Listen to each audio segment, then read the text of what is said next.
gouvernement que vous allez installer par le Parlement. C'est réglementé par la loi. Alors, il faut installer gouvernement. Il faut d'abord payer son bon 20 000 $, 30 000 $. Et ils n'ont même pas honte de leur dire, de le dire en place publique. Non, mais c'est Jean-Marc Kabound n'a pas respecté sa parole. Donc pour vous, il fallait que Jean-Marc Kabound puisse prendre l'argent de l'État, à Kabelabino va député, parce qu'il est un élu du peuple comme vous. Alors, à Zambongo, il y a pays, à Bano Kabelabino. Vous êtes libre, vous avez fait votre démonstration de force, vous avez montré que nous sommes 138 députés, nous sommes capables de bloquer l'installation du gouvernement. Mais nous aussi on vous fait voir que comment installer le gouvernement, ce n'est pas une fin en soi. Parce que ceux qui ont installé le gouvernement, il faut nous définir maintenant le rôle d'un élu du peuple. C'est le même jour-là que notre pays sera pris en otage. Parce que nous avons plus de 300 groupes rebelles répertoriés. Mais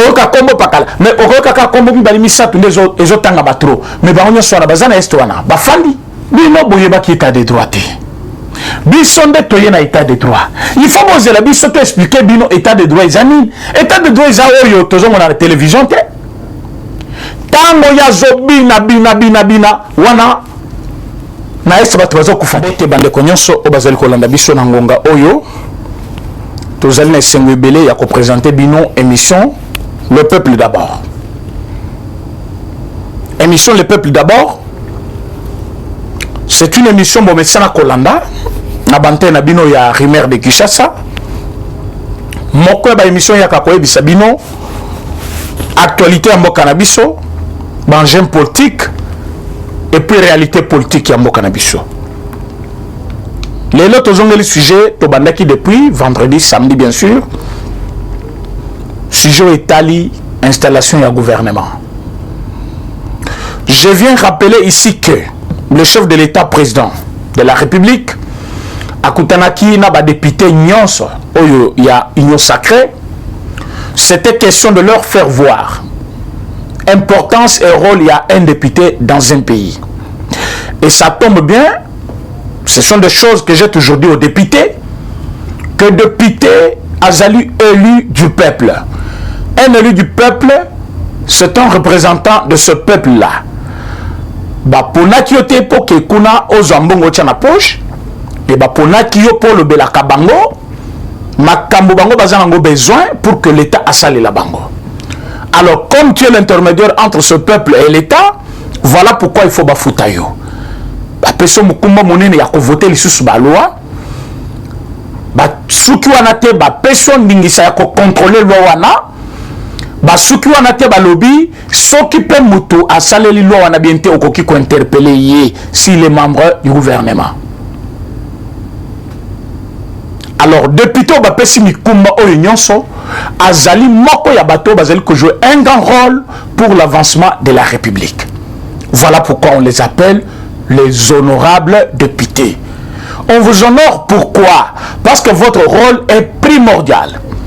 Vous avez un rôle mon côté à négliger.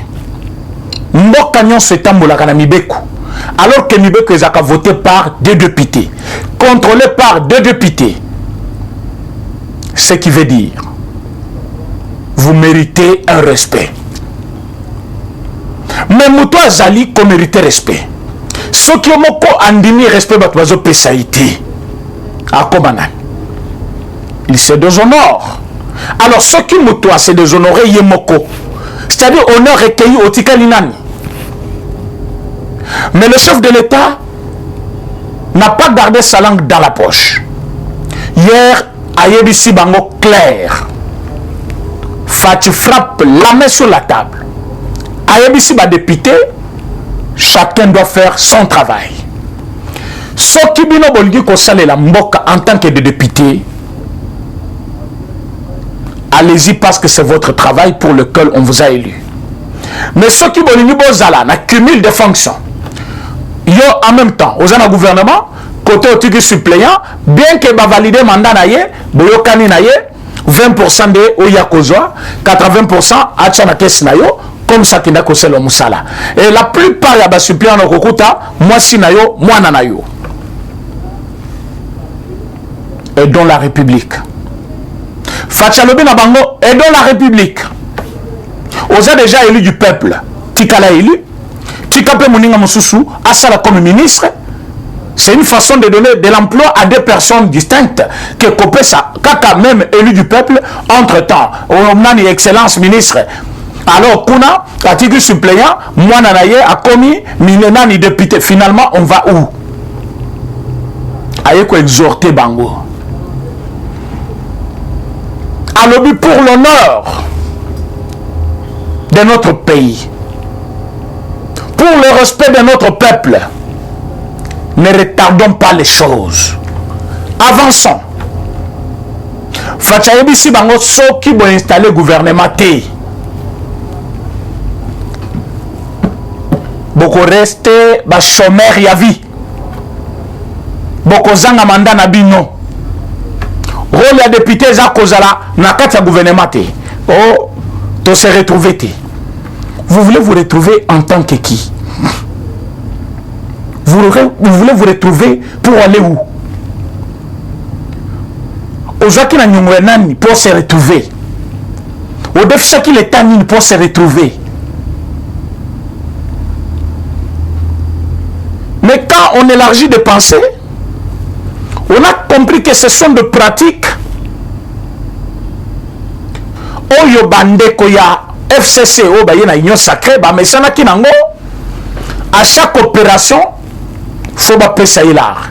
À chaque opération, il faut bapper ça hilar. Alors qu'il a un salaire. Maintenant, mon bazo foutaillé, pour lui, ça ne représente rien. Il faut comme à cause de la motion, la pétition, tu dois installer le gouvernement. D'abord, jour d'installation, il y a le gouvernement. C'est parce que moi, prime quelque chose comme ça. Mais pour ton propre travail, et là, vous allez devoir ne pas salango. Donc, avant au salango, il faut bapper ça un bon. Que dit la loi? Gouvernement que vous allez installer par le Parlement. C'est réglementé par la loi. Alors, il faut installer le gouvernement. Il faut d'abord bapper son bon 20 000 $, 30 000 $. Et ils n'ont même pas honte de leur dire, de le dire en place publique. Non, mais c'est Jean-Marc Kabound n'a pas respecté sa parole. Donc, pour vous, il fallait que Jean-Marc Kabound puisse prendre l'argent de l'État, à député, parce qu'il est un élu du peuple comme vous. Alors, à Zambongo, il y a pays, à Kabelabino. Vous voyez ça? Président Jean-Marc Kabound fait son travail. S'il vous a dit que non, je vais vous soutenir. Bon, FCC, bah, tu vas en vouloir la bino. Parce que bah éviter que Bozali qui n'a système mokoboy. Mais comme nous sommes dans un autre système maintenant, vous allez devoir travailler pour le peuple. C'est ce que le président Jean-Marc Kabound avait dit. Par là, il n'avait pas dit que non. Vous retrouvez, c'est-à-dire qu'on va faire un gouvernement de 138 personnes pour que chacun de vous puisse se retrouver dans le gouvernement. Oh non, récompense la biso, vous allez pétitionnistes. Donc vous avez initié une pétition contre le bureau de l'Assemblée nationale pour vous retrouver dans les gouvernements. Alors que, même si tous les 57 membres du gouvernement, pour Bazouabino, vous êtes 138, il y aura toujours des mécontents. Alors la tête du gouvernement sera de combien? Donc le gouvernement, il y a des députés. Le gouvernement, il y a 500 députés alors. Et si ce n'est pas le cas, pourquoi vous demandez l'argent avant d'installer le gouvernement? Parce que les rôle Nabino, devoir Nabino défini dans la loi. Défini dans la loi. Il y a eu combien de gouvernements ici avec Kabila? Combien de gouvernements? Oh, Kabila qui a décidé de à Kocha. Et personne n'ouvrait la bouche. Ache batunaye, jo benga bino nyonso. Naba me content, na baza mutokotika la kuto azate. Absence même dans ça, na kata parler de na parler du peuple exaté. Tu t'absentes, j'ai t'absence na wana, ba benyo na kinakati. Ba bete na ma kofi na kinakati, après batunyo oyaki te pona nini. Oui, mais c'est Nazaki Kobela, Nazaki Boy. Ah, mais il fallait au loba. Mais si tu as quitté au bel, au sobetami, c'est fini, Zonganayo. Attaque Carbiran, Bachelo, la Moutoukate. Vous avez longtemps souffert, vous. Il faut dire merci au président chef de l'État pour la liberté au Pessabino. Regardez d'ailleurs, quand il y a un problème, il vous appelle comme des frères. Bota la jour, il y a liboso, il y a mbaki bino nyonso. la cité de l'OIA. Il vous a dit que vous n'avez trahi personne. Par contre, cette fois-ci, vous avez un président qui croit en vous. Donc, le président croit en vous. Il a dit que cette majorité ne travaille pas pour le peuple. Toko Isayango. Les gens qui étaient prêts, ils ont dit présent. Vous autres, dans un mauvais système, tellement de fondation, mais contentement des années et des années, bomoni que non brèche yangoyo. Bino mo konde bosenga kutu sécurité. Sobo limite le baba vérité en otobanda obimisango chaque jour. Bino ne bolobaki. Pour que tous en a garantie, il faut chef de l'État à couvrir le biso. J'ai vu quelqu'un qui a même fait une déclaration le bi. Tous ceux qui coûtent que zonga ba 1h du matin nanda kula biso, tu y ba quitter to ko vivre ou pas. Donc sauf que place to OK, il faut benga na moi si na oye bisaye, na zana tole place, na éviter na ozongo na ozongate. Il y a des gens qui sont partis na Kingakati pour ne pas rentrer. Ba beti bango ba bomi bango ba musuba ba ki bango na mai. Et même ba kolo makamuna bango ba zai kolo belango te. Mais aujourd'hui ça fait mal. Comment la Kébélo ça va déclarer Kala, na moment où Kabila Zaki n'a pouvoir. Je n'ai pas vu un groupe de députés faire une déclaration liboso à palais du peuple, battu à majorité. Et Zaki Kaka battu à opposition de sa déclaration, bah claquer porte, mais majorité, Zaki Koti Kala pour Zaki majoritaire. Même s'il y avait de mécontentements, bazo rangé dans la famille, et Moutoumoko ta koka kofongola manganae, parce que Bazaki Kobanga Kabila. Mais c'est pour la seule raison qu'il était, d'abord quelqu'un, à Monikozo Tchè Mambatro Abomio.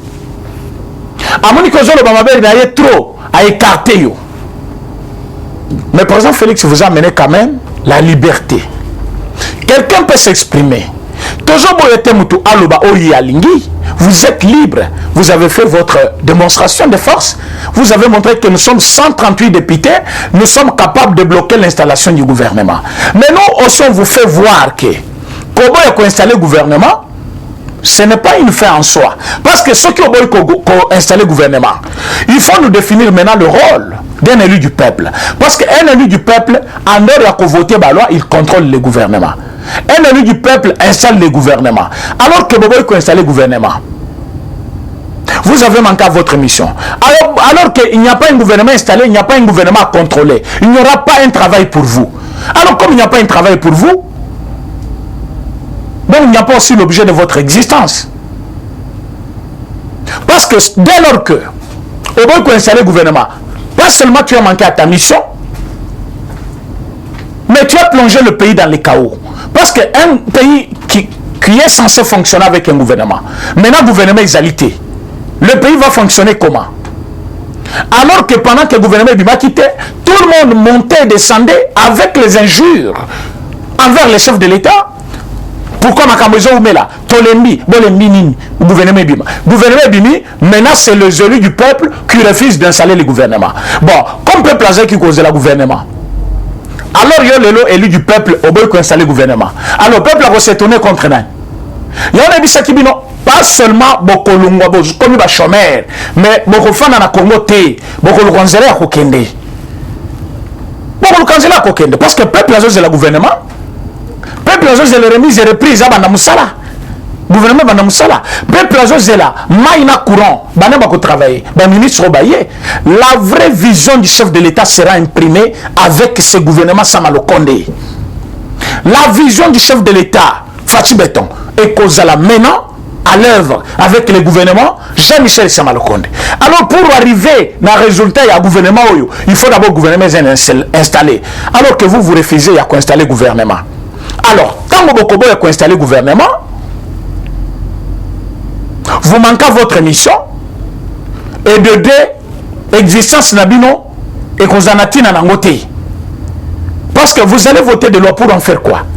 Vous allez contrôler quel exécutif? Alors, tant que le gouvernement est alité, donc je vais dire que donc Fatcharo dissoudre le Parlement.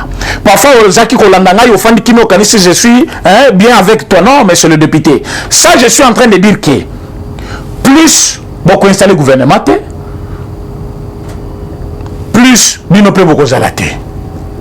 Tant que le gouvernement est zalaté, l'objet de votre existence aussi ne plus. Donc, nous pays il faut beaucoup. Donc, le gouvernement est zaté, ensemble pays zaté. Et ceux qui ensemble les athées yo pena, yo député, au réunion sazola nanga na minute. Est-ce que vous avez l'assurance que vous allez élu, réélu par le peuple? Oh yo, au bout qu'on installe le gouvernement, il faut ça y est. Ah, vous allez koluka au côté gouvernement. Mouto vota qui va ça déjà que mouto banda kenda. Makambo tali territoire na biso na lobate. Mouto banda kenda. To mona iko chaka ba brique ba banda otonganda kuna parcelle ya tata na ye. Mouto banda kenda atindi bana na poto kuna ba réfugié. Bana kuna na Amérique ba réfugié, yo na Congo député. Quelle honte. Bana nde baza ba réfugié, yo na Congo aux alliés député national. Nous vous connaissons tous na makambo zo sale. Yo kamati bana ke otika na poto lobi je suis réfugié. Hein? Bazola nelanga politiquement, mais aux députés. Hein? Toujours bana kotanga bino moko parce que tu es bino nyonso. Mais qu'est-ce que je veux dire par là? Dissolution est très nécessaire pour le moment. Pourquoi? Parce que ces gens ont manifesté leur mauvaise foi de ne pas servir le peuple congolais. Ceux qui votali bien, l'Assemblée nationale ne joue pas son rôle. Je vous fais part de l'exemple de l'Est de la République. Oyo Batobazali Kokoufa chaque jour. J'ai posé cette question, c'est moi ici, plusieurs fois. N'a aucune réponse mon côté, ya ni Bato Bazola Nangaï, ni Yaba député. Moi, il s'en a combien de lois votées en faveur de ce peuple-là maîtrisé? Pour Natongo, Guérezana Este. Ola Mokaboy, Guérezana Este. Obima Boy, Guérezana Este. Mais Guérezana Este, élu du peuple. Tolongula élu. Il y a des circonscriptions, toujours kakaya, Nord Kivu, Sud Kivu, Maniema, Batouana, tout. Ils ont proposé quel projet de loi en faveur de Batouana pour encourager l'armée à servir le peuple là pour pouvoir les sous-souter. Bon, toujours dans l'ensemble de tous les députés, qui a proposé une loi en faveur de Batouana? Personne. Personne. On a une proposition à loi pour PTT qu'on propose loi. Tant au moins yo salelo qu'on a yo abandon qu'on critique yo sont proposé loi. Maintenant nous faisons des lois ici, on propose des lois. Tout le bilan voilà. On convenait dans les aboy, il fallait bander la boy. Il faut passer la boy. Moutaye la télévision lobby, ce que yo allons pour proposer loi. Ignorance. Ignorance pourquoi? Parce que pour proposer une loi, il faut y avoir antécédent il y a loi où d'existence. Ma bien nango ezanine. Bien nango ezanine. S'il faut pas remplacer nango, critère nango kozanine. D'abord, qu'est-ce qui est une loi? C'est comme quand je vois les gens. Moto abe talibako boy. État de droit bolobaki yango. Moto am ali yango baboy. Ola linza le pano po ke ko sala te. Yo boy ko sala. Ozongi boy. État de droit yango. Mes chers amis. Bino boye ba ki état de droit te. Bisonde toye na état de droit. Il faut poser la bisoto expliquer bino état de droit izani. État de droit isa oyo tozongo na télévision te. Tango ya zobi na bina wana na esa bato bazo kufate. Anniversaire na ye ya magazine na ye wana. Oya zali animateur parce que moi je ne le connais pas comme journaliste. Il n'a jamais étudié jour il y a journalisme, hein, monsieur Israël Moutom. Tant il y a bina et puis dans sa saleté, botala dans son abino mobo, moi que dans sa saleté, voilà batozo kufana ST. Mais quand il s'agit des autorités, race de vipères. Et puis la tonalité il y a kanda. Donc azofinga bananayi. Azofinga bananayi. Tant qu'on la télévision, bino bataille de pes. Oh, les gens pouvoir na bino bon meka ko critiquer te. Bino bo kende kaka bon na pouvoir na bino. Mais ça veut dire quoi ça? Quelle ignorance et qu'on animer battre jusqu'à ce niveau-là. Donc, mais Israël pense que avoir le pouvoir, c'est rester bouche bée. Parce que ça pouvoir nabino, vous ne pouvez pas vous critiquer vous-même, hein, mutuellement pour que vous allez avancer. Garder le pouvoir, c'est faire quoi? C'est écouter le besoin du peuple. Servir le peuple. En ce moment, le peuple a la confiance là, alors tu gardes le pouvoir. Quand garder le pouvoir, les alités, peuple a zoloba, ozoyokate, peuple a zoloba, autorité oyo yebi ke bazali kosala na yo na pouvoir na yo, bazo samsama la mute, okoki ko interpeller bangote. Donc membre ya IDPS akoko lobate que conseil chef de l'état ou ya Salmabe. membre ya IDPS akolobate que ministre wa Salimabe.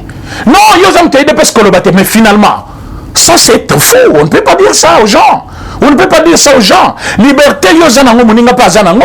Si toi tu penses que yo zana liberté à koleka na télévision, kokangisa muto ya IDPS munoko.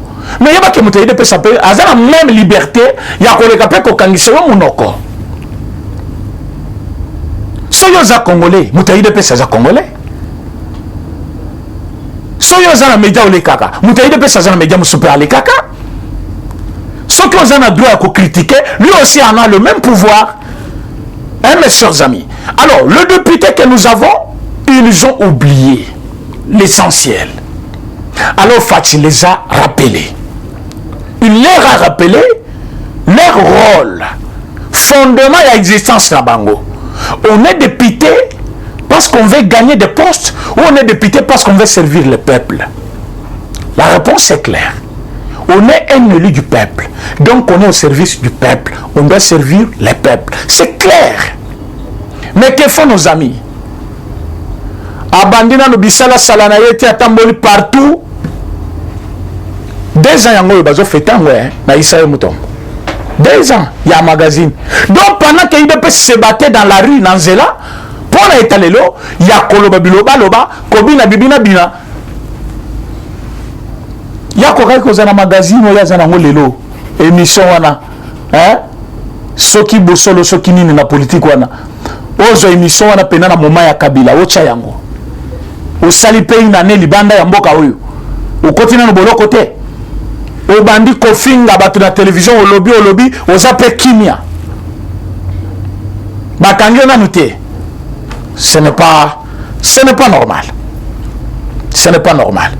Donc nos frères députés, avant d'entamer ce sujet à Israël, parce que les lots, ce qu'il doit faire, comme travail.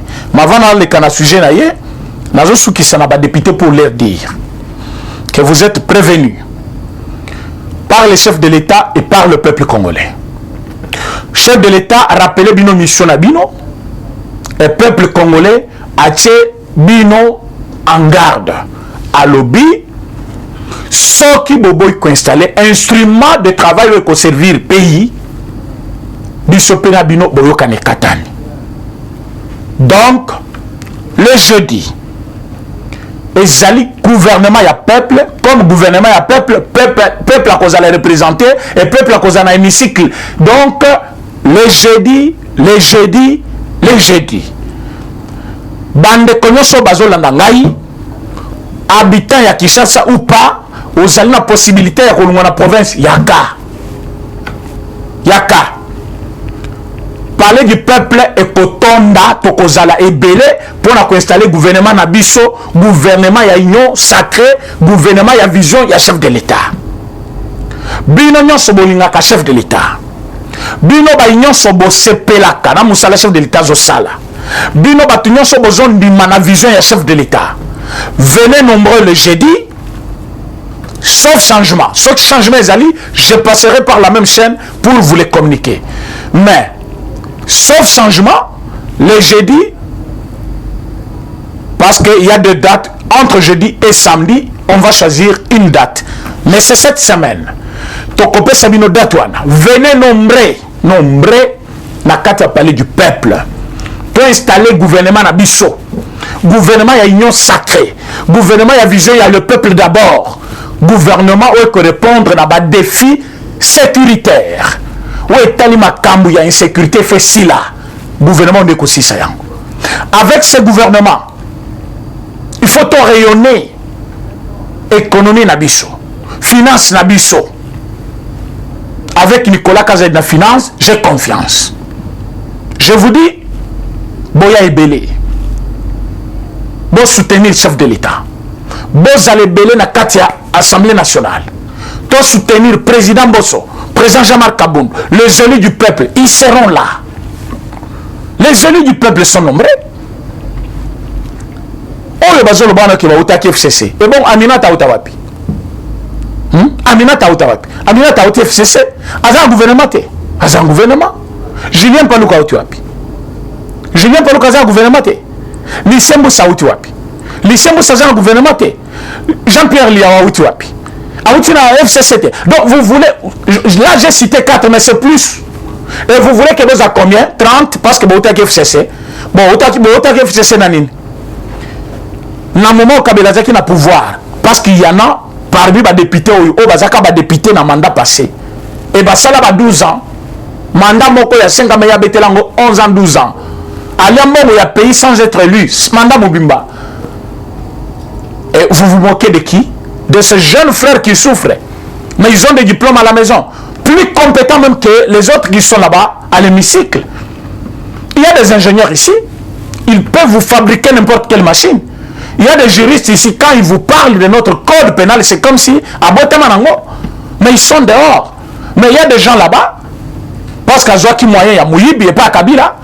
À Kena il faut corrompre parce que parti va passer Kembongo Abimi député. Bamsou Abimi député, il n'a jamais postulé sur la liste. Azalakate abattre même campagne mais tout le monde a boykombo Abimi député. Les lois sikoyo Abimi, hôtel la mboka mobimba et souffrir pour na mbongo na yomoko, yo lia o sepela, yo lia o tonda, bamsou va souffrir. Les gens montent mamabe. Mes chers amis, les gens montent mamabe. Tout le monde a monté mamabe. Monté mamabe futakate. Toza bandeko, to lingana, to soutenir mboka. Bato batuningayi, nazo pesa une réponse. Est-ce que Israël Mutombo a salaki infraction? Oui. Punissable par quelle loi? Nazo pesa une article. Nanda kunayo, soki ozaka na Google kote na code pénal ya Congo. So ozanango te kote na mokanda nyonso ozanango ya Congo, o etali makambo code pénal, volume 1. Volume 2.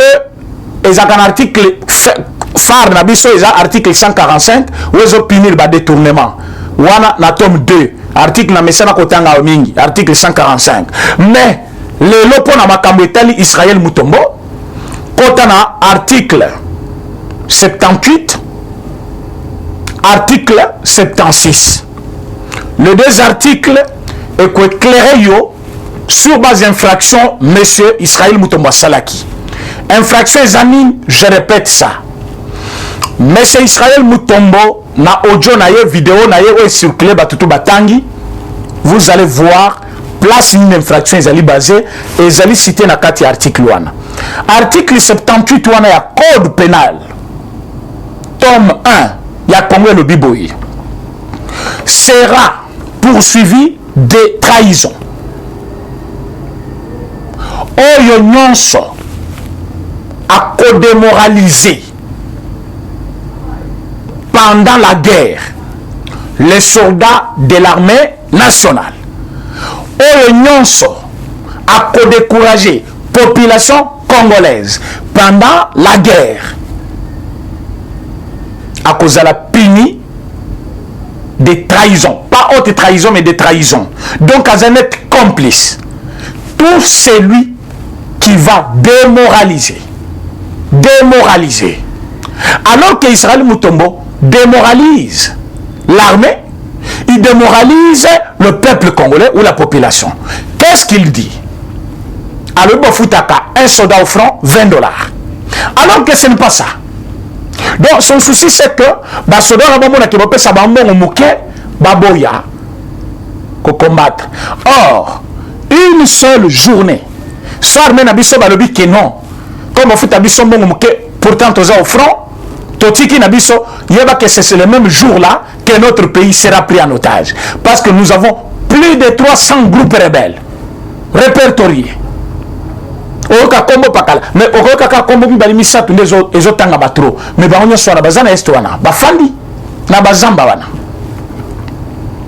et dites-moi quand quelqu'un dit $20. Ce qui est Zakingai, tu veux dire quoi? Que bazo futabino bonga muke naya na boso na politique pour les canaux émission na wana senga batu $100 pour les canaux émission je moko $100 émission moko wana donc tant ya zwa kambongo wana achena ba poche ale vimbisi omoni papa mbalobaki bazwi mususu so azwi mbongo ebela kan saluer ezaka pona babola parce qu'il y a komi na mbongo azo kan saluer eza pona babola etali ete ya ko kufate Donc Israël, quand il se voit le lot, à comme quand on a bêti boy, à bimisi $1000, à bêti boy, à bimisi 500. Donc, n'a autorité yamboka, n'a peuple congolais, bah comme il va zobanaï. Il peut dire ce qu'il veut, il peut parler comme il veut, au nom de liberté de presse. Faux. Article 78 et que plus loin 76. Oyo nyonso akosala caricature, figure, il y a chef de l'État, image, discours, nandenge ya kodénigrer chef de l'État, akozala arrêté pour outrage envers le chef de l'État. C'est punissable par la loi. Tome 1, article 76, article 78. Allez-y lire. Parce que namona ki ba déclaration moko bezangati na batu, batu mo ba komi loba liberté de presse mo loba kiango. Liberté de presse mo loba kiango. Nani liberté ba loba kimina nani état de droit mo loba kiango. Ah bon? Donc selon vous, état de droit, c'est quand Israël Moutombo dit au chef de l'État, le monde est l'habitude le coin à couvre-feu dit. Yozo ke Kobina na conseil Ajibé, est-ce que le mona président chef de l'État na conseil Ajibé? Et même ça Kokendaza Moutouté, bon, place chef Azalaka exception, il n'y a pas de règle sans exception. Chef Akei, ceux qui m'a cela ta place sont les importants, à Koki Koben Dangonganaye. Il y a le président chef de l'État, il faut respecter couvre-feu, il y a 21 juste, il faut y payer 21 juste à ça côté même temps, les gamins ça les a une importance pour l'école. Mais il y a des voyages qu'il fait parfois la nuit. Pourquoi tu n'as rien goûté? Tout ça c'est quoi mes chers amis? Liberté to pesi bato. Liberté bato babongo liango. Les noms de 3 ans moi téléphone à mouké, à côté na téléphone, finga au chef de l'État. À côté na téléphone na comment no bi comment. Mais à cause kaka ya o saluana. Ezali outrage. Et outrage est punissable. Maintenant ceux qui bakangi mutuana le collègue Israël. Oh, le journaliste célèbre. Ah bon? Ah bon? Célèbre? Est-ce que ça veut dire? La célébrité, c'est quoi? La célébrité, c'est quoi? Un célèbre. Mais votre monsieur va éviter. Mais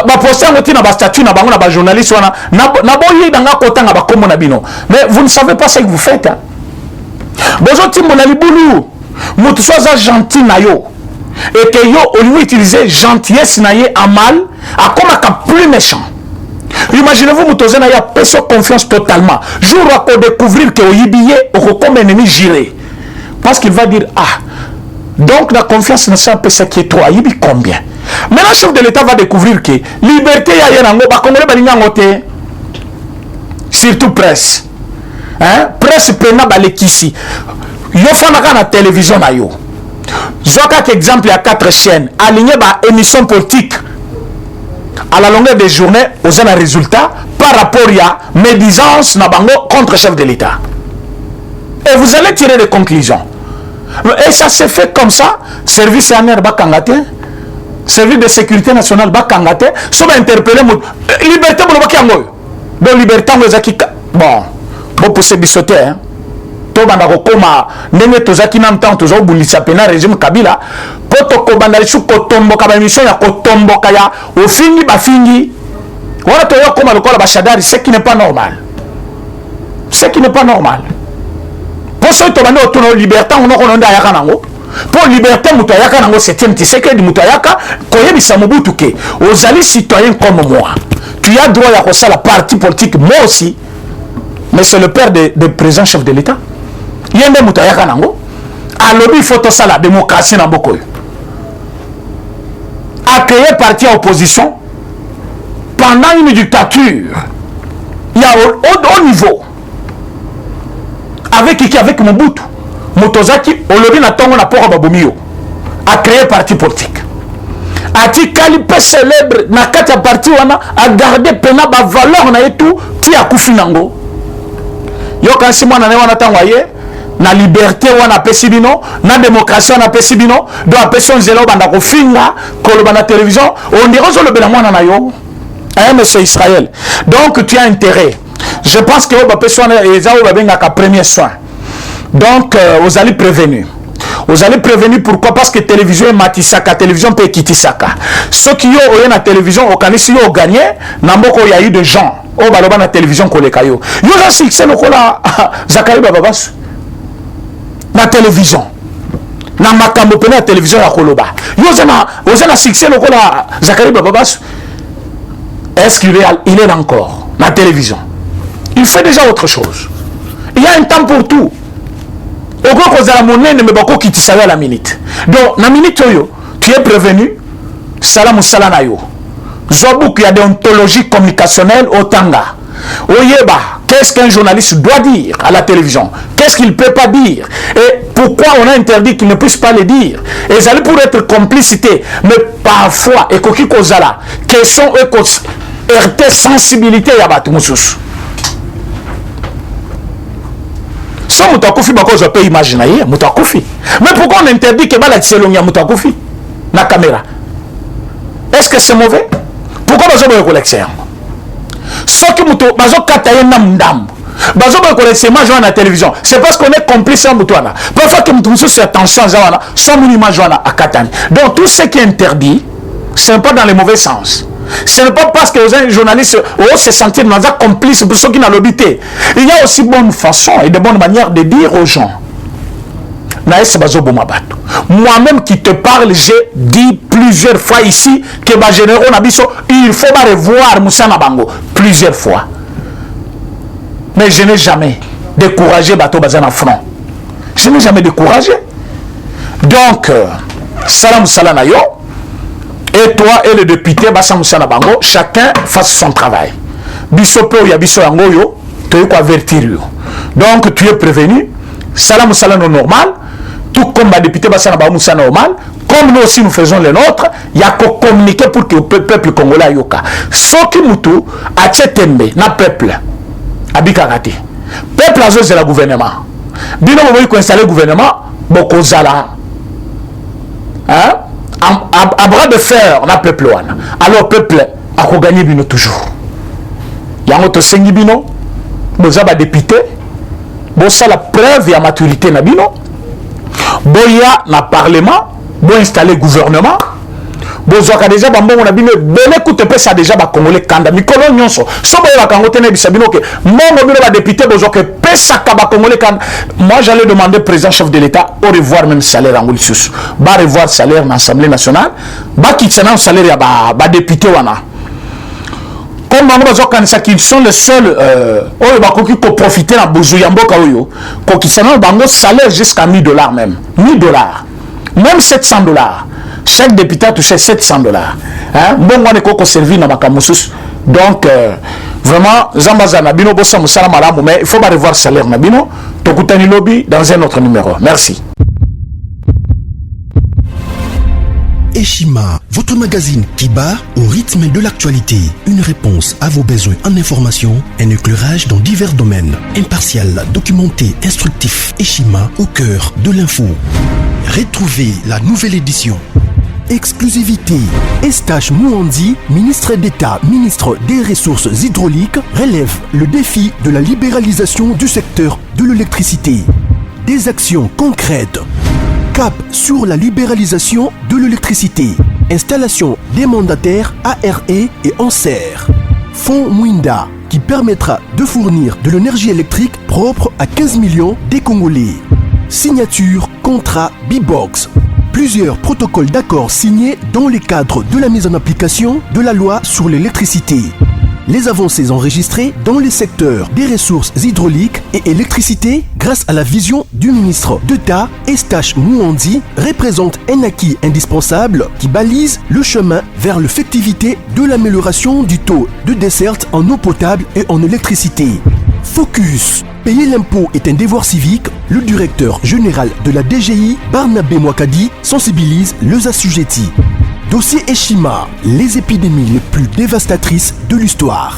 Nation, le ministre d'État Ribens Mikindo met en valeur les blocs pétroliers et gaziers de la RDC afin de transformer les potentialités en hydrocarbures en véritable richesse. Élection 2023, le compte à rebours de la Senco. À lire également les portraits de Kelly Kounté, journaliste chevronné. Économie, Budget 2021, moins ambitieux, plus réaliste. Culture, les tabous de l'inceste. Retrouvez l'intégralité du magazine Eshima dans les kiosques. Eshima Magazine, un nouveau standard d'information.